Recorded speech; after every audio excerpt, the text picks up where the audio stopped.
Tinnitus isn't just a ringing in the ears, it's a sign that something deeper is happening in the nervous system. Two key neuropeptides, CGRP and substance P, play a major role in amplifying this phantom sound.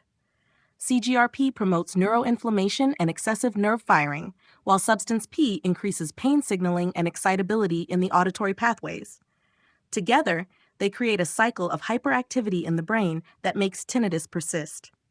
Research suggests that targeting these neuropeptides, whether through CGRP inhibitors, anti inflammatory supplements, or nervous system regulation, could be a game changer in managing tinnitus.